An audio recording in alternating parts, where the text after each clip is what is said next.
vamos a continuar con las actividades de esta 25ª reunión de la red EPJA.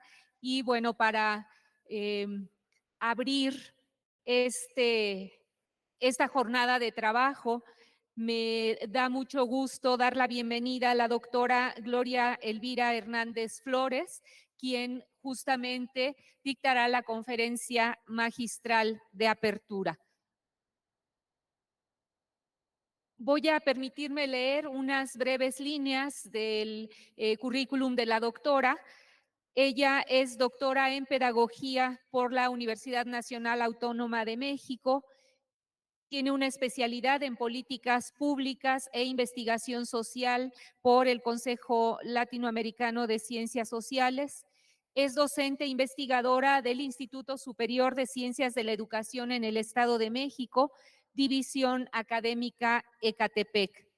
Es profesora de asignatura de la Facultad de Estudios Superiores Acatlán de la UNAM, responsable del cuerpo académico Educación y Poder.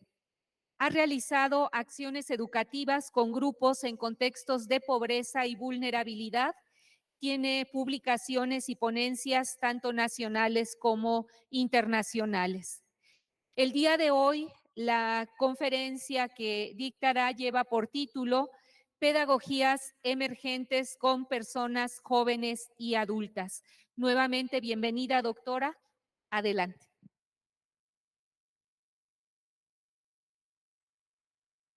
¿Se escucha, Carmen? Sí. Muy buenos días a todas y a todos. Quiero iniciar agradeciendo la generosidad de permitirme estar aquí y darme la posibilidad de ser escuchada y desde luego dialogar con los planteamientos que surgen de un itinerario largo en diferentes entidades del país y con diferentes personas de otros lugares donde también hemos conversado. Quiero agradecer singularmente a la maestra Carmen Campero y a la doctora María Pilar Sánchez Asensio, no solo por la invitación que me hacen, sino por todas las atenciones en esta estancia. Con ellas hemos andado durante muchos años de la mano, compartiendo en diferentes instancias, desde la Cámara de Diputados hasta muchas otras cosas que hemos desarrollado juntas durante muchos años. Quisiera iniciar destacando la importancia del 25 aniversario de la Red de Educación con Personas Jóvenes y Adultas. Quiero reconocer el trabajo desarrollado debido a que es un valor de este tiempo, en el que el individualismo es uno de nuestros signos.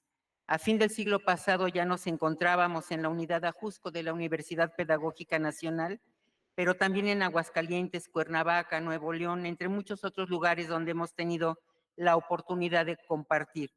Estos itinerarios de la red han estado también enriquecidos por miradas y voces de diferentes países y entidades, pero lo que nos ha unido es el compromiso y el interés de la educación con las personas jóvenes y adultas.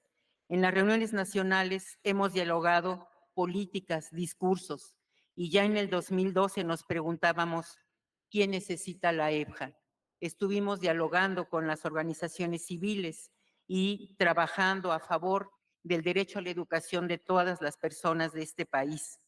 Pero también nos preguntamos no solo defender el derecho a la EPJA, sino en un foro con el Instituto Nacional para la Educación de los Adultos, nos preguntábamos cuál es la EPJA que necesitamos, cuál es la EPJA a la que tenemos derecho y cuál estamos defendiendo.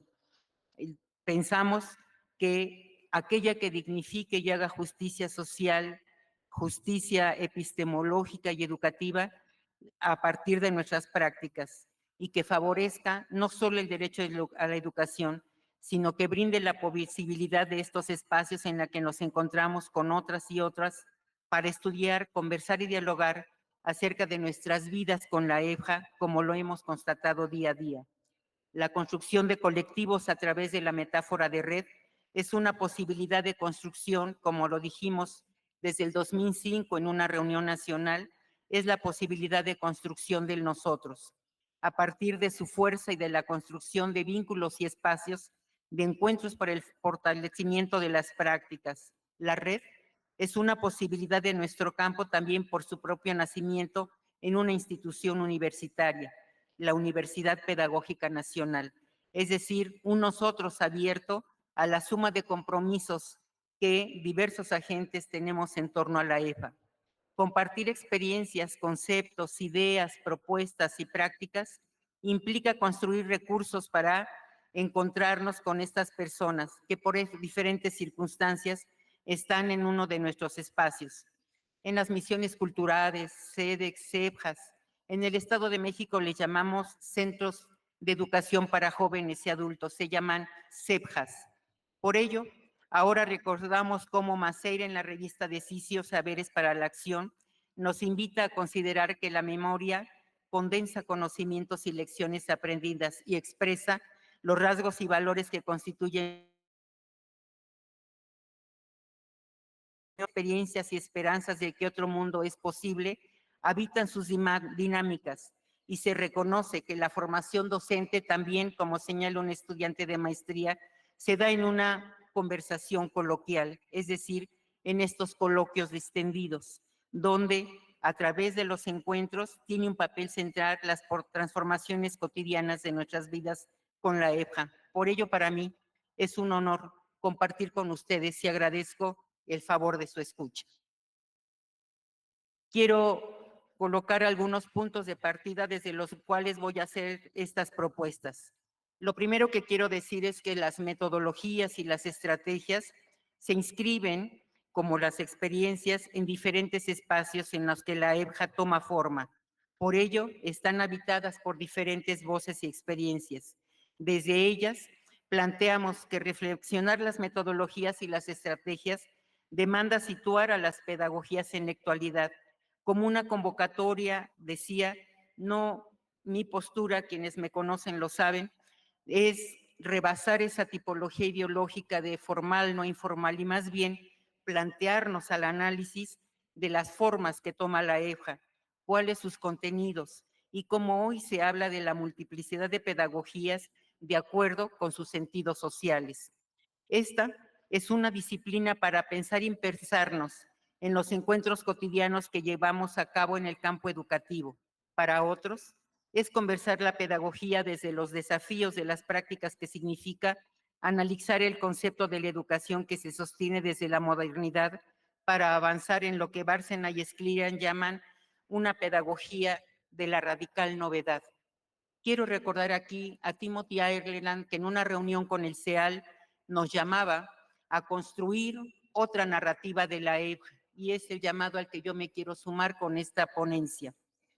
Tim, como algunos le llamábamos, nos invita a repensarnos para construir otros logos, otros lugares de enunciación de la EFJA en un mundo complejo y cambiante. Para otros, conversar la pedagogía implica un desafío de las prácticas. Analizar el concepto de educación que se sostiene desde la modernidad para avanzar, decía, a una pedagogía de la novedad, radical novedad, aquella que supera las visiones ancestrales y nos colocan en un sentido instrumental para guiarnos a otra que nos permita ver de otra manera los encuentros con estudiantes. A cambio de aquella pedagogía instrumental en la que se inscriben metodologías y estrategias, existen pedagogías críticas y populares que sitúan la transformación y las lecturas críticas de la realidad que permiten mirar a esta disciplina, como señala Marco Mejía Raúl, como un campo de saberes, no de saber, de saberes, con una reflexión crítica de la educación como él la concibe. Así, esta pedagogía crítica se tiene que ver, como él lo señala, como una pedagogía viva, intelectualmente rigurosa y accesible a diversos públicos desde las perspectivas, por ejemplo, de Peter McLaren y de Henry Giraud, pero también las pedagogías críticas se encuentran en nuestra América Latina desde diversas posturas, como la gran pedagogía del oprimido, que nutre las miradas con planteamientos de transformación. Como se observa, no tenemos una sola mirada. Hay diferencias y coincidencias en torno a este campo, pero el horizonte de transformación queda planteado desde nuestras perspectivas. Pensar la pedagogía desde el encuentro, como lo señala Berlanga, como un proceso educativo en alteridad, desafía pensarnos desde el otro y no solo con el otro. Es decir, pensar a la pedagogía desde el trato, del encuentro humano, con sus problemáticas esperanzas, de sus posibilidades y límites, pero al fin y al cabo un encuentro cara a cara, corazón a corazón, como también lo señala Luis Duch, y también desde los cuerpos y afectos, más allá de la racionalidad, como lo han demostrado los movimientos feministas y decoloniales que nos invitan a ir tejiendo la EBJA de otro modo, a encontrar esas formas en que las construimos al día a día. El carácter emergente, en segundo lugar, se relaciona con los procesos en los que brotan prácticas y sentidos diversos. Así, por ejemplo, de Sousa nos invita a pensar, y es algo que les convoco fuertemente, el todavía no, que toma de Bloch, pero que quiere decir que ese todavía no lo estamos construyendo ahora, en el presente, que dilata nuestras prácticas, pero estas ni están en el vacío ni totalmente determinadas. Ese todavía no nos ayuda a seguir caminando, tal vez no para alcanzar las utopías como nos invitaba Galeano, pero sí para seguir caminando como también nos ha enseñado el EZLN. Por ello, ahora con Freire pensamos que su frase acerca de que las personas estamos siempre siendo son posibilidades que nos sitúan ante una pedagogía en un horizonte incierto, pero concreto, como señala Freire. Bárcenas y Scliar también proponen pensarla desde el acogimiento hospitalario del recién llegado, una relación ética de responsabilidad con el otro, porque este recién llegado, con quienes nosotras y nosotros trabajamos, tiene ya en sí la experiencia de la exclusión, no solo escolar, sino educativa, en la medida que sus experiencias se toman solo como referencias, pero no como aprendizajes y las formas en que éste se construye. Freire nos aporta también en este sentido de emergencia cuando nos convoca a pensar las situaciones límite de nuestro tiempo, al modo en que estamos siempre siendo y no determinados, es decir, nuestra propia incompletud. Por ello, el autor nos invita a pensar que no se trata de la frontera entre el ser y la nada, dice Freire en Pedagogía del Oprimido, sino entre el ser y ser más, en una concepción crítica desde lo que él considera el inédito viable. Es inédito que estas personas tal vez se encuentren aquí construyendo futuro, pero es viable. Y la viabilidad no hay que esperarla, hay que construirlas juntos desde las prácticas cotidianas. De aquí que el intento de aproximarnos a este llamado de Timothy Ireland para construir otra narrativa cobra sentido cuando volvemos la mirada a las prácticas. Y quiero señalar en tercer lugar que estas prácticas son comprendidas como la actividad humana, humanizante, desde las cuales ponemos en juego nuestras capacidades plenas, en la cual, dice Marco Mejía Raúl, las personas desarrollan habilidades, explicitando sus visiones de mundo, intereses y contextos de tradición y apropiación. Estas prácticas muestran nuestros mundos complejos, posibles de reflexión, como dice Marco Mejía Raúl, epistemologías vivas, que existen no solo a partir de la enseñanza como un insumo, sino cómo convertirlas en nuestros lugares de encuentro.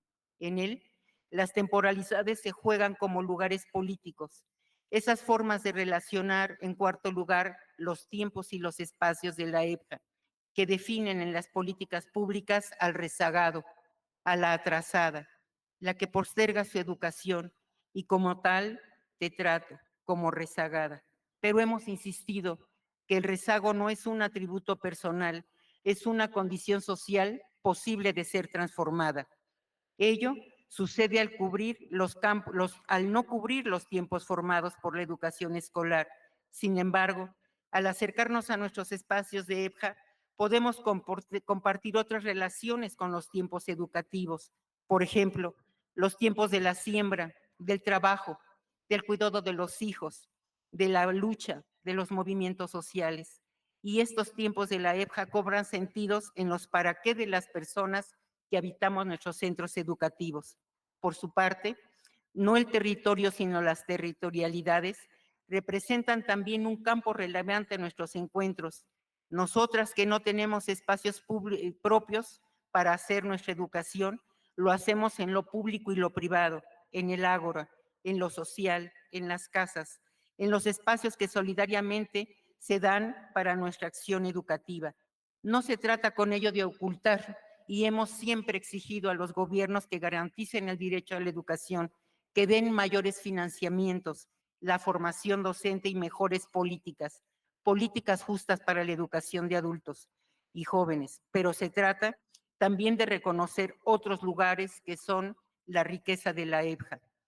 En quinto lugar, el vínculo pedagógico educador y educando muestra que este vínculo es mucho más que una relación. Haya reciprocidad en los encuentros, nos configura y nos desplaza hacia el nosotros, del estado de pasar, de estar al lado de, al convivir con el otro, como lo señala Luis Duch. No hay docencia sin licencia, plantea Freire en la pedagogía de la autonomía, lo que implica una relación de alteridad y reciprocidad entre estas dos figuras. Recuerden que en sus planteamientos no hay un yo te educo, nos educamos mediados por el mundo. Esta relectura del vínculo pedagógico de los aportes de la educación popular remite a su problematización más allá de la herencia pedagógica de la modernidad en la que nos hemos formado. Esta define el vínculo enseñanza y aprendizaje de manera lineal, esencializada y fragmentada, pero quienes trabajamos en los centros con personas jóvenes y adultas sabemos que siempre es un espacio intercultural. Somos de las pocas educaciones donde convive la intergeneracionalidad. Hablamos entonces de personas 0, 14, 15, 60, 80. Nuestros procesos y espacios son inminente y constitutivamente interculturales e intergeneracionales, como pocos lo pueden decir. Esa es una riqueza de nosotros que nos permite ir planteando entonces un vínculo pedagógico que es, insisto, diálogo intergeneracional e intercultural. Y ya de sí, para todas y nosotros que damos clases, es un fuerte desafío. En los EPJAS, lo intergeneracional y lo intercultural son mucho más que un contacto, representan interacciones y trabajo que transforman de manera cotidiana las estructuras y coyunturas que problematizan los usos del poder. Y quiero subrayar, el poder no solo es un sustantivo, es un verbo como nos invita Hugo Semmelman, poder encontrarnos, poder aprender, poder enseñar y, como señalaba una mujer, poder compartir con las chicas jóvenes que por sus embarazos han salido de la secundaria, poder compartir con ellas saberes de la maternidad, maternarnos y no solo educarnos, o una educación que materniza también nuestros procesos educativos. Así, el apoyo de las personas adultas a las madres jóvenes a partir de sus experiencias resulta un espacio en y para la vida que excede lo académico y la obtención de un certificado. Este excedente educativo es un constitutivo central para las metodologías y las estrategias educativas. Por ello, el vínculo pedagógico también ha sido vulnerado desde la presencia acrítica de los medios digitales como una respuesta que, profundizada en la pandemia y como medio de cobertura a bajo costo, debe recibir una crítica relevante. No se trata de dejar de usar los medios, se trata de reconocerlos, como dice Barbero, que los medios mediatizan nuestras relaciones, que en esa mediación hay que reconocer que no son neutros, que tienen ya un discurso en torno a los procesos educativos. Y Classroom, por ejemplo, tiene un concepto de docencia que es necesario reflexionar de manera puntual. La noción de interactividad que muchos de ellos exhiben es ya de sí una imposición a la participación forzada y tutelada a distancia, pero no se trata, insisto, de alejarnos de ellos, sino una formación para una lectura y usos críticos para la participación y nuestros derechos en una era digital. De ellas y su uso también se requiere una lectura crítica de lo que se denomina el capitalismo cognitivo. Conocimiento y experiencia, en último lugar, significan abrir la mirada a no confundir experiencia con experimento en nuestras estrategias didácticas. El experimento controla, usamos variables de control. En cambio, la experiencia es un espacio abierto al aprendizaje, a la incertidumbre, a la necesidad de cuestionar, de desestabilizar, de desaprender y no solo de aprender, de volver a aprender, de resignificar. La experiencia, tengamos 10 u 80 años, así seamos jóvenes o personas adultas mayores, permite el encuentro y lo hace, decía, de manera intergeneracional. Por ello, creemos que hablar de metodologías nos conduce a cuestionar a esta ciencia y disciplina en donde se encuentra. Señalaba a problematizar y desestabilizar esas tipologías ideológicas de formal y no formal, porque yo les pregunto a ustedes que están en la práctica cotidiana, ¿qué tan informal, qué tan no formal es la educación que un padre le da a su hijo a la orilla del surco? Es formal, solo que tiene otra forma. El libro que su servidora está trabajando ahora, lo hemos denominado así, pronto esperemos tenerles noticia, las formas de la EBJA. Ello tiene que ver, por ejemplo, con las prácticas y discursos que la sostienen, en diálogo con las teorías que las alimentan. De esta manera, buscar y analizar y reconocer esas formas que, como lo señala Referri, nos ayuda a ponernos a estudiar la formación, la formación. Es decir, no confundirla con los dispositivos de la formación, sino, él dice, ponernos en forma, en la disposición de formarnos.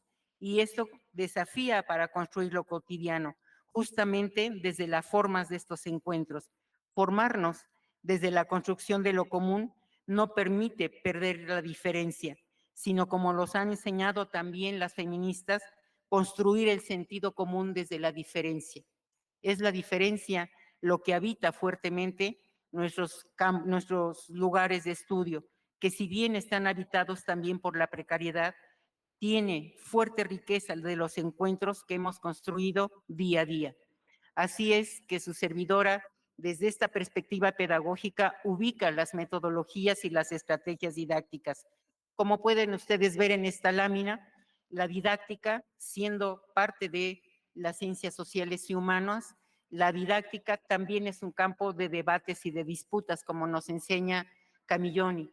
Sin embargo, Díaz Barriga nos dice que podemos pensar a la didáctica no en el sentido instrumental de técnicas, etcétera, sino son verdaderos discursos y un espacio para la reflexión de nuestras prácticas docentes y las prácticas de enseñanzas y aprendizajes. De esta manera, esa disciplina es heredera y deudora de otras disciplinas, antropología, sociología, etcétera, apoyan esta reflexión sobre nuestra práctica. Para otras es teoría de la enseñanza, ¿sí? Para otras más apenas está en búsqueda de su identidad. Para otras la didáctica se mueve en este mundo global. Quisiera decir que nuestras metodologías y estrategias se mueven entonces en debates y a veces en disputas por lo que significa enseñar y aprender. Así, la psicología que define las enseñanzas y los aprendizajes seguidas por un guión es fuertemente cuestionada y decimos nosotros coincidiendo, de aceptar que tienen una vida propia si bien encuentran una relación. Una pregunta que siempre hemos insistido junto con la doctora Ana María Méndez Puga, cuyo libro les recomiendo mucho sobre aprendizajes de las personas adultas, es cuáles son las condiciones de estos aprendizajes, cómo se producen a nivel cognitivo y cultural, pero también cómo acontecen las enseñanzas. Recordemos que la didáctica, descartada de su noción instrumental, tiene que ver con epistemologías. Recordemos a Marco Mejía Raúl, epistemologías vivas que se construyen al día a día. No es entonces un lugar ajeno a las prácticas, sino alude a conocimientos y saberes construidos en nuestras vidas cotidianas y que somos portadores de esos saberes cuando estamos trabajando en los centros de educación para adultos. Estas disciplinas y estos procesos de enseñanzas y aprendizajes son sociales y culturales, como lo es también la escuela y estos centros, y lo es también la investigación para quienes nos acercamos a esos lugares a generar conocimiento de manera participativa y desde lo que denominamos las metodologías horizontales.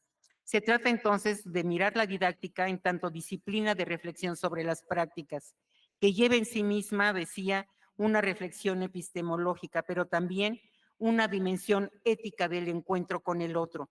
No se trata de una dimensión instrumental y adicionalmente las didácticas tiene polémicas, como ya lo señalaba. En ella es posible encontrar los planteamientos iniciales de pedagogías emergentes, pero resulta un campo de discusión de compartir y cómo deriva en prácticas críticas que regresan a ella cuestionando lo dado. Así, los modelos didácticos o metodologías didácticas nos ayudan a mirar y les invito a separar metodologías, las lógicas en las que se usa el método. Así, fue posible identificar metodologías didácticas que no se reducen a lo instrumental, sino que nos convocan a reflexionar en cómo se produce el conocimiento desde las experiencias de construcción con una lectura crítica de la realidad a la que nos llama Freire en Pedagogía del Oprimido. Estas metodologías didácticas no son recetas, son modelos para armar, como señala en la literatura Julio Cortázar. Parten de principios que retoman las culturas, los contextos, los tipos de estilos de aprendizaje y que al menos en los centros de educación para jóvenes y adultos tienen también otros logos y otros métodos, como los ya mencionados hace unos minutos, por Susana Hess, de las metodologías comunitarias a las que quiero sumar las metodologías culturales, que el desarrollo cultural y las artes, ya que venimos de las ciencias sociales y humanas, hay que voltear la mirada para aprender de las estrategias comunitarias, de las artes, de la creatividad, que no siguen una linealidad, pero que enfrentan, decía, la incertidumbre, y la encaran de maneras diferentes. Así, contextos, cultura de aprendizaje, métodos y técnicas, estilos de aprendizaje, intereses, se unen para que podamos dialogar con las técnicas para reflexionar desde lo propio. Estos conceptos de estrategias, como se encuentra en esta lámina, quiero compartir una misión cultural y agradezco tanto que se encuentren aquí mis colegas de las misiones culturales, muchísimo, porque nos han permitido estar con ellos, trabajar desde adentro. Esta es una misión cultural y la comparto con ustedes porque ahí se aprecia fuertemente la intergeneracionalidad que yo comentaba. De esta manera podemos dialogar con las propuestas teóricas didácticas, con gusto lo hacemos, pero hay que reflexionar desde lo propio. En esta lámina, los contextos de estrategias que ustedes pueden ver, tal vez no los puedan leer, pero hay quien los enuncia como un conjunto de acciones, que es una estrategia, un conjunto de acciones de enseñanza y aprendizajes, yo lo pluralizaría, lo pongo textual, pero fíjense muy bien que involucran un proyecto educativo. Por ejemplo, el proyecto de las misiones, el proyecto de los EBJAS, el proyecto de los CEDEX, ¿sí? Y muchos otros proyectos educativos. Entonces, se trata de un conjunto de acciones de enseñanzas y aprendizajes que involucran un proyecto educativo. Es necesario en la formación docente analizar, sistematizar y abrir reflexiones en cuál proyecto educativo se inscribe en nuestras estrategias. Es una necesidad imperante para no pasar al plano puramente instrumental. Por lo tanto, fíjense, incluye una intencionalidad explícita. Hay una intención explícita, hay un objetivo. ¿Qué se proponen las misiones? ¿Qué los CEDEX? ¿Qué los EBJAS? ¿Cuál es su propósito? ¿Qué es lo que están buscando con las personas? Sin embargo, yo diría, haciendo una lectura crítica de este concepto, no solo hay una intencionalidad crítica, hay múltiples intencionalidades y son también implícitas, tácitas, incluso ni siquiera conscientes.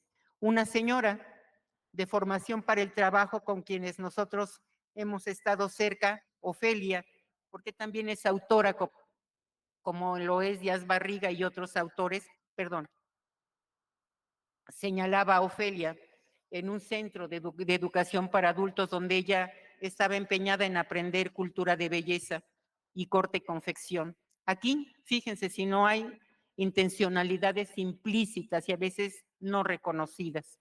Ella decía, por ejemplo, Yo vengo aquí para aprender corte y confección, 64 años, Ofelia, pero antes yo pensaba que estaba destinada a la estufa, al lavadero y a la plancha, palabras textuales de esta autora. Ahora considero que soy una mujer que puede hacer eso y lo hago con gusto, pero estoy contenta porque consigo cosas, porque me sitúo diferente con mis nietos e hijos y sobre todo, y aquí es donde entran mucho más las intencionalidades implícitas, porque este es mi espacio, es mi lugar, donde yo no me encuentro solamente como abuela. Aquí dice ella, soy amiga, aquí están mis amigas, platico de la vida, de cómo nos ven la vida, de las experiencias, de los problemas, construimos diálogos entre nosotras.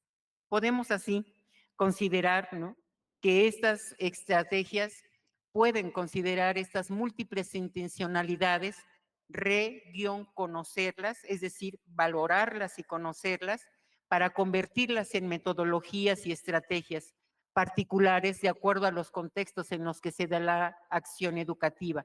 Otro autor nos dice que las estrategias es el conjunto de acciones y procedimientos mediante el empleo de métodos, técnicas, métodos y recursos que el docente emplea para planificar, aplicar y evaluar de forma intencional, con el propósito de lograr eficazmente el proceso educativo en una situación de enseñanza y aprendizaje específica. Sin embargo, lo que nosotros encontramos en las prácticas tiene que ver con otros elementos. Por eso yo invito mucho a las lecturas críticas, al diálogo. Diferir no significa descalificar, están aquí, pero hay que dialogar críticamente con ellas y enriquecerlas de lo que nosotros encontramos en el campo. Así, por ejemplo, nosotros, aquí voy a hablar en común porque lo hicimos con unas maestras de educación básica y de formación para el trabajo, señalaban que no solo se trata de planificar. Quiero colocar otro ejemplo. Debido a que en estos CEPJAS nosotras trabajamos con tres modalidades, el MEVID, cuatro en realidad, el programa 1014, allá le llamamos el abierto, que es para trabajadores de 20 años y más y que pueden hacer un examen, pero también trabajamos con otro modelo que los y las maestras elaboraron toda vez que en la pandemia el INEA no dio servicio. Esto nos obligó en el Estado de México a abrir otra modalidad. Se organizaron por academias, sí, también hay que tener una lectura crítica muy a la luz de las temáticas de la educación secundaria y primaria para niños y niñas, pero fue un referente para poder abrir otra modalidad que se llama semiescolarizada, así decidieron llamarlo. El hecho de tener cuatro modalidades en un solo centro educativo llevó a las autoridades centrales a un concepto que ellos nos exigían la planificación diversificada. Pero era un significante vacío porque nunca nos dijeron más.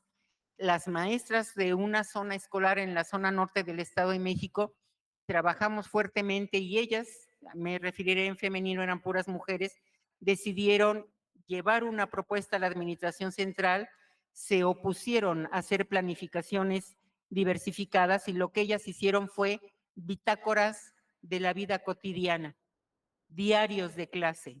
¿Es esto una técnica? ¿Es una metodología? Lo es. Lo es y fue una construcción que ellas desarrollaron para presentarle a la administración y fue aceptada. Toda la zona norte del Estado de México y parte de la zona oriente trabajamos con bitácoras de la vida cotidiana, con diarios de docente y que su empleo y su elaboración, que es abierta y libre, ha dejado muchísima posibilidad porque para nosotros, incluso no lo digo yo, ellas lo decían y lo comparto, esas bitácoras son el registro del fluir de sus vidas docentes. Ahí se va registrando lo que ellas hacen, no solo el aprovechamiento de los y las estudiantes, sino de cómo van registrando. Es necesario registrar para posteriormente sistematizar el fluir de las vidas docentes como una estrategia didáctica que ellas llevan a cabo.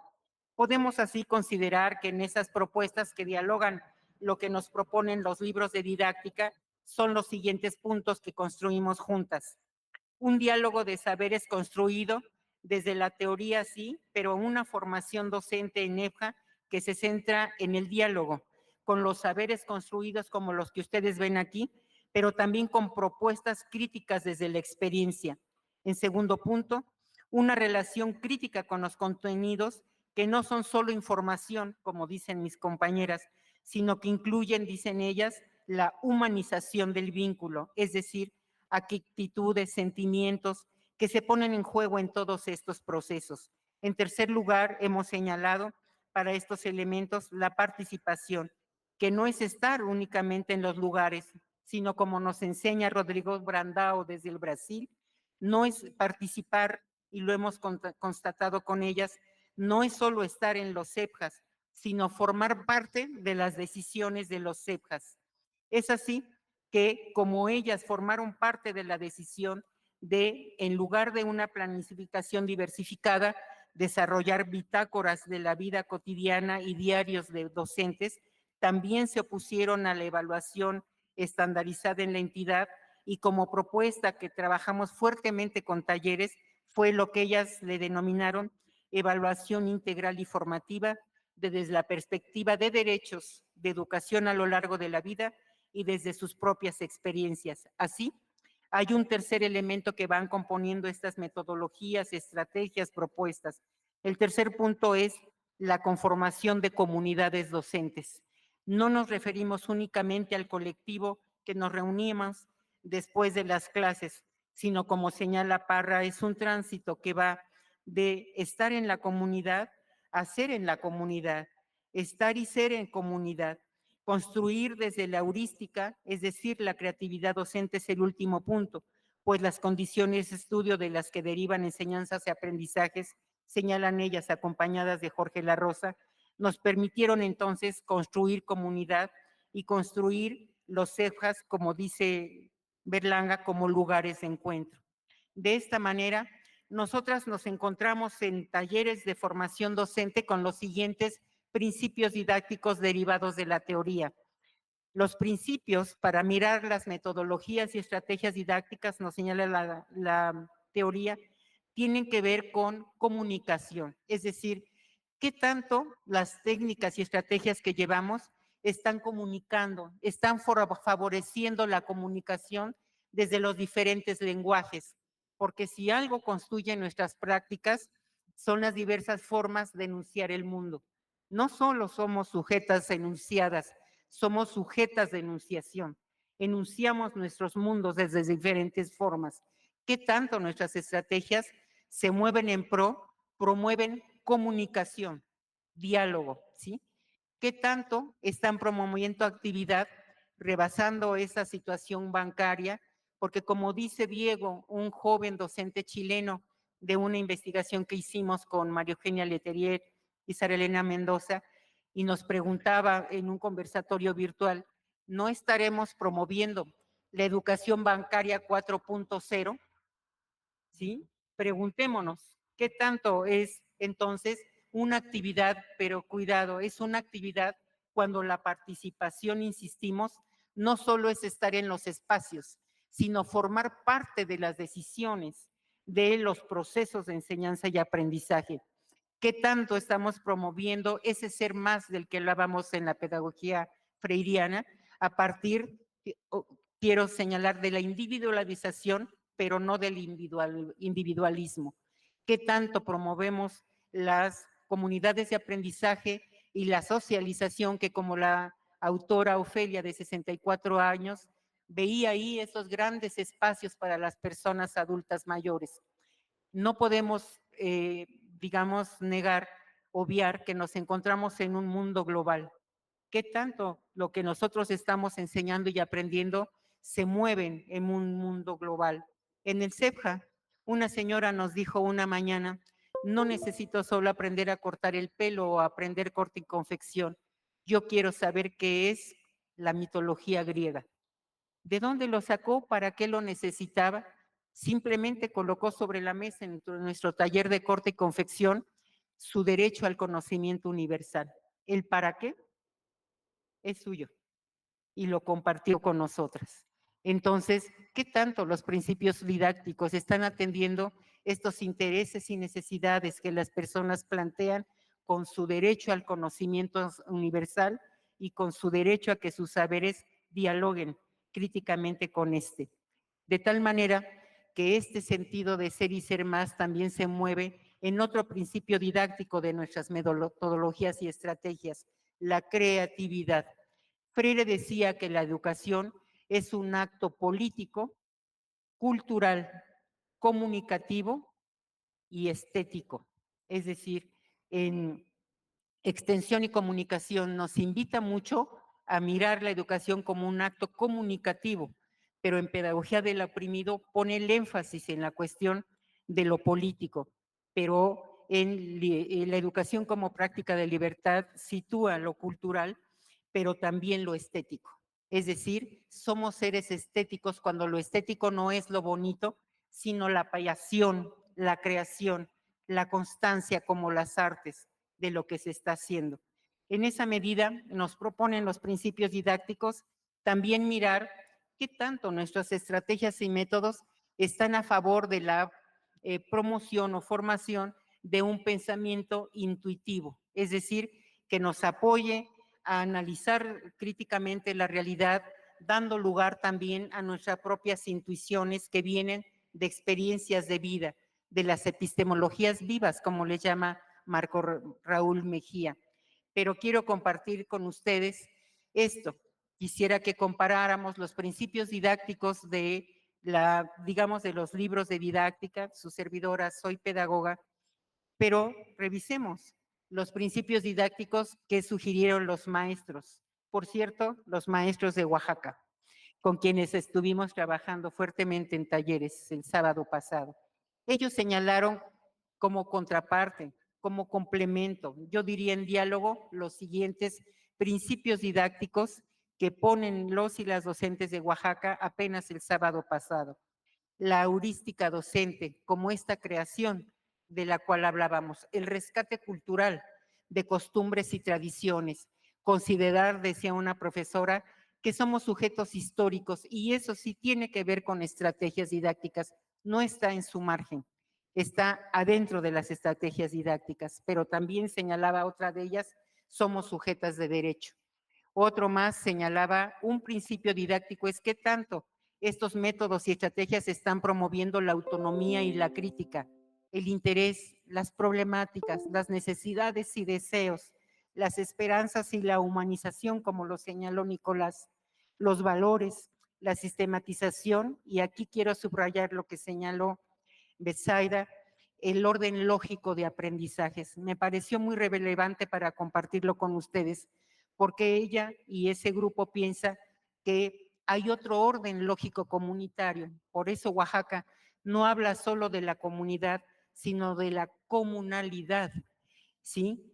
Este concepto de comunalidad que surge pues en nuestra entidad tiene fuertemente que ver con la lógica de aprendizajes comunitarios que unen no solo a la comunidad como un grupo de seres humanos, sino al ser humano con la naturaleza.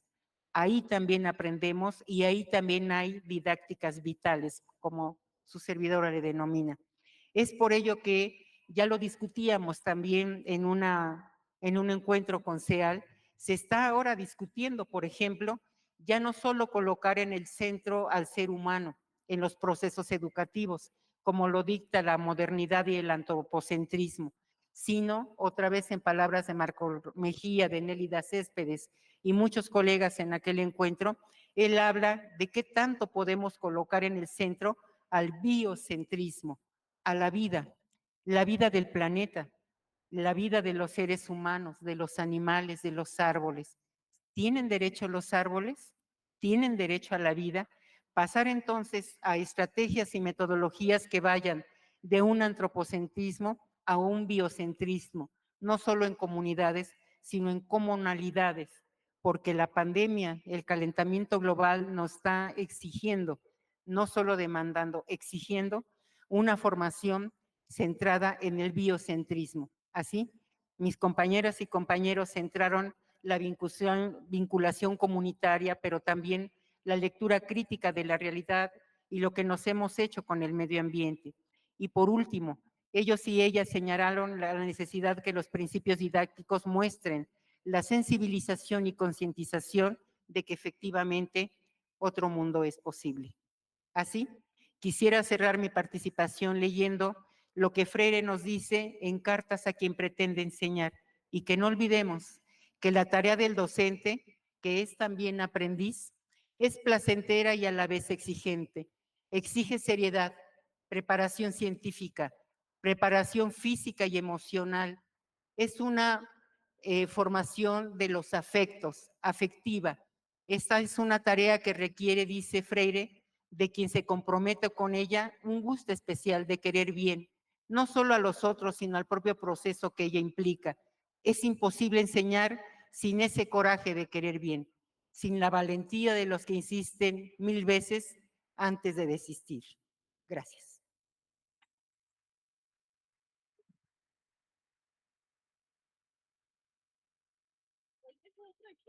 Sí, aquí está. Gracias.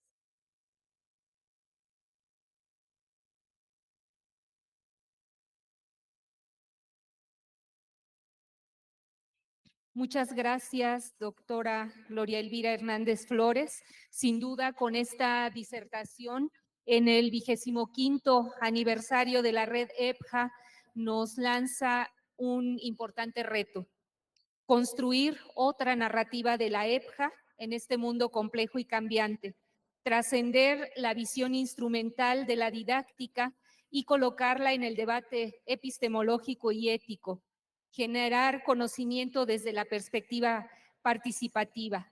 Se trata, nos dice, de compartir experiencias, de compartir vidas, realizar un diálogo de saberes, humanizando los vínculos, mostrando nuestros lugares de enunciación y finalmente construyendo comunalidad. Un gran reto, sin duda. Vamos a abrir un espacio para algunas preguntas. Les pediríamos, por favor, que se planteen las preguntas de manera breve. Si levantan la mano para que les pasen el micrófono, por favor.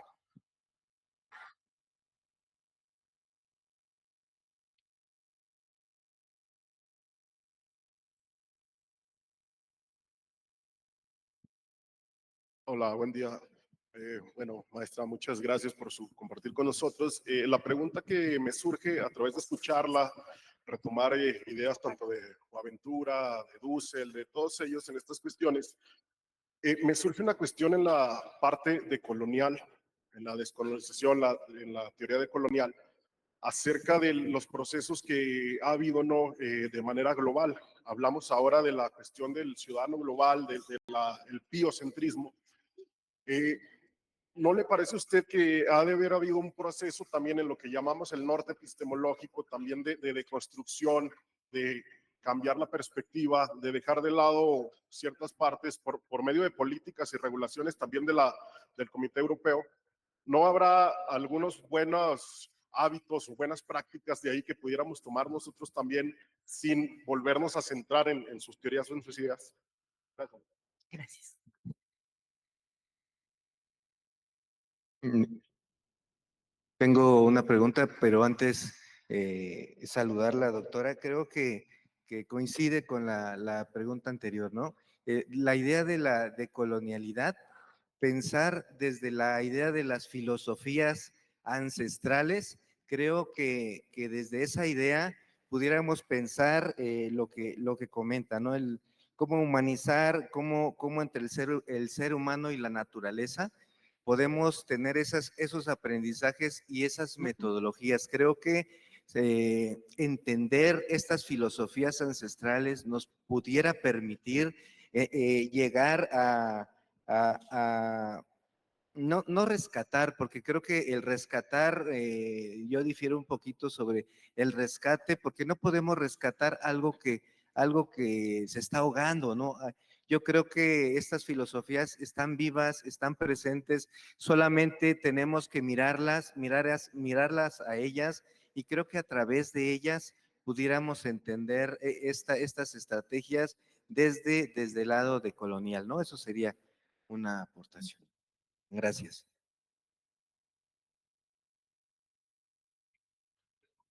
Bueno, desde luego, las pedagogías críticas y las pedagogías decoloniales, digamos, tienen muchísimos puntos de encuentro, aunque hay también algunas diferencias. Por supuesto, ser, por ejemplo, topil en la cultura yuk, solo por poner un ejemplo, tal vez no conocemos esto, pero tuve la oportunidad de acompañar una tesis doctoral en este sentido. Ser topil en la cultura yuk, en Tlahuitoltepec, por ejemplo, es todo un aprendizaje y técnicas verdaderamente formidables de formación. Por eso yo decía, formación no es una suerte de instrumentos o dispositivos o contenidos, ni contenidos son solamente información.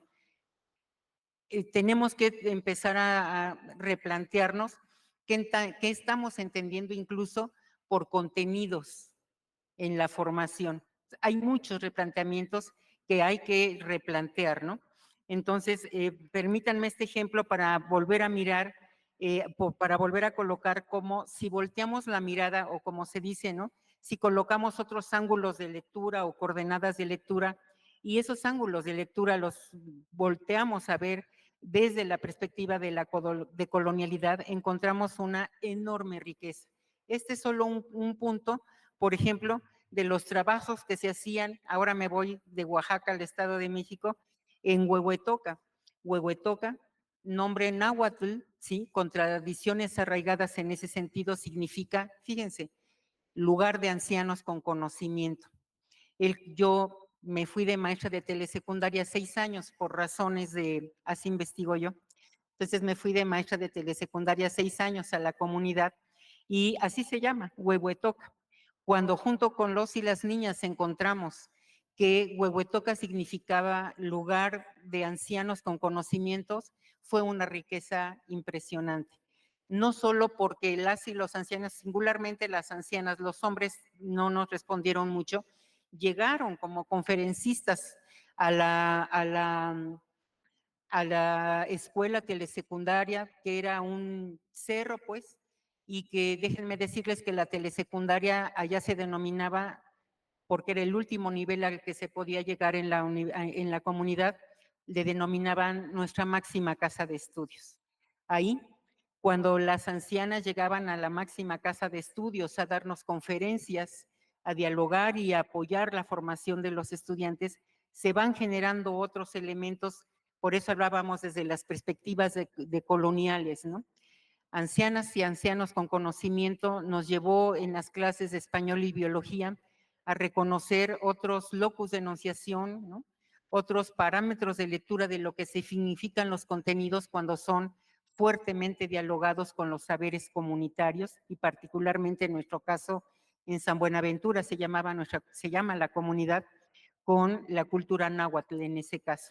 Ahí pudimos comprender, por ejemplo, que cuando llegaban tarde a la telesecundaria, Carlos, era, y nosotros, yo formada en la Escuela de la Modernidad, por supuesto, decía, si vuelves a llegar tarde, Silvia, vas a empezar a tener problemas. No entiendo por qué llevas tarde. Mira, Silvia, hay que llegar, etcétera, ¿no? Hasta que un día Silvia me dijo, ¿sabe por qué llegó tarde, profesora? Por la luna.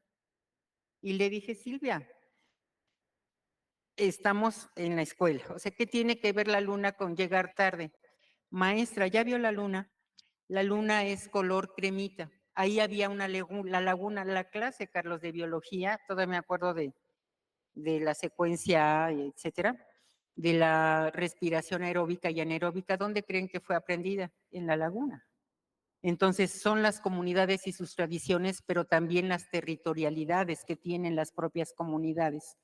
Cuando Silvia me explicó que llegaba tarde y que yo no comprendía porque no había visto la luna, es que debido al colar de la luna, como dice la comunidad náhuatl, sube el nivel de la laguna y por lo tanto hay que construir en la noche las atarrayas. Nuestra telesecundaria era vespertina, así que las atarrayas y las redes se construyen por la noche porque los cuadros entre ellas son de otro tamaño, ahí lo aprendimos con Silvia, y estas tienen que ser construidas día a día de acuerdo a cómo se comporte la luna para la mejor pesca. Llegaban de la construcción de atarrayas a las 10 de la mañana, dormían y nosotros entrábamos a la 1. A eso me refiero con temporalidades y territorialidades comunitarias y de las comunalidades y de las comunidades, en este caso náhuatl. Una telesecundaria en un lugar náhuatl nos invitó a mirar de manera diferente entonces lo que yo denominaba, no es, por eso le llamo temporalidades acompañada de la geografía crítica. Hay que voltear a ver otras disciplinas. No es el tiempo medido en un reloj.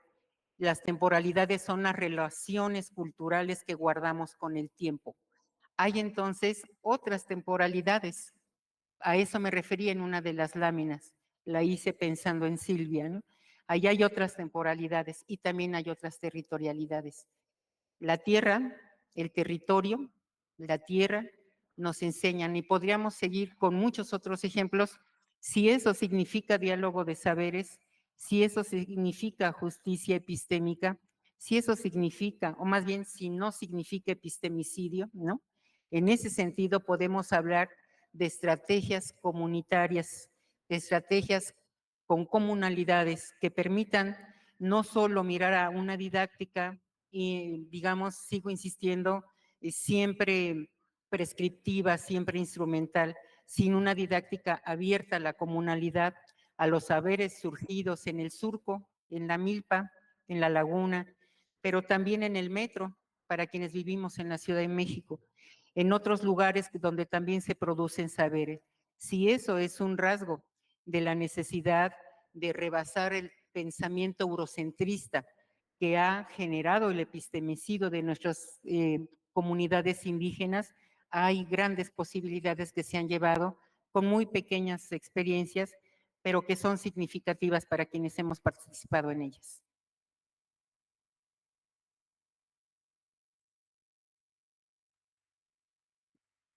Aquí, mi compañero.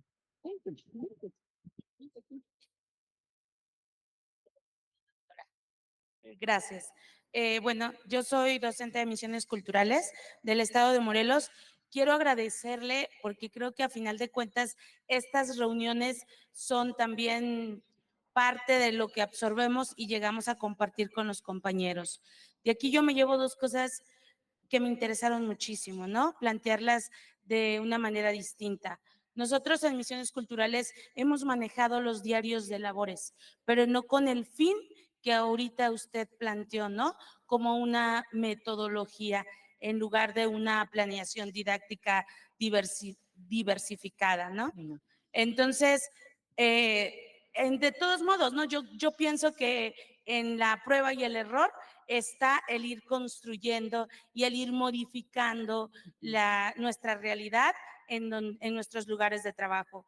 Esta cuestión del biocentrismo también me llama mucho la atención porque en las comunidades que trabajamos han sido comunidades golpeadas por los fenómenos naturales, han sido comunidades que están bastante mal en la cuestión de contaminación y retomar eso para hacer conciencia y aprender las distintas disciplinas, ¿no? Que manejamos nosotros en las misiones culturales, pues es bastante nutritivo y es darle otro carácter humanista a nuestro trabajo como docentes de misiones culturales. Entonces, me llevo esto, doctora, lo voy a compartir, lo voy a proponer con los compañeros, que yo creo que al principio, como todo, nos va a generar a lo mejor esa resistencia, ¿no? O el no es así como nos lo piden, pero esto también que acaba de decir usted, de hay que mirar otros horizontes, ver y escuchar y leer otros autores, pues también nos va a servir y enriquecer muchísimo nuestra práctica. Muchas gracias. Gracias, doctora. Solamente quisiera, gracias por el comentario, compartir que si la doctora Pilar y la maestra Carmen Campero nos lo permiten, y si ustedes estuvieran interesados, si no, también es posible, ¿no? Por supuesto. Yo escribí esta ponencia para ustedes.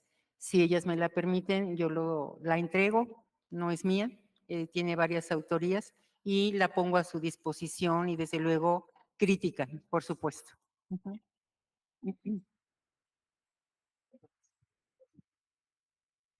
Muchísimas gracias, doctora Gloria Hernández.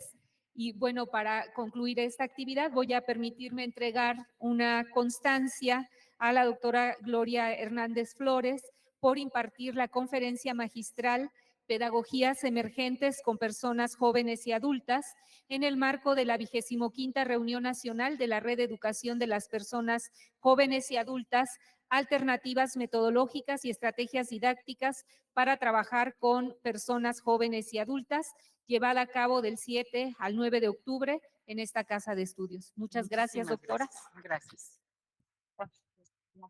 Y bueno, también le entregamos un pequeño obsequio con muchísimo cariño y nuestro agradecimiento.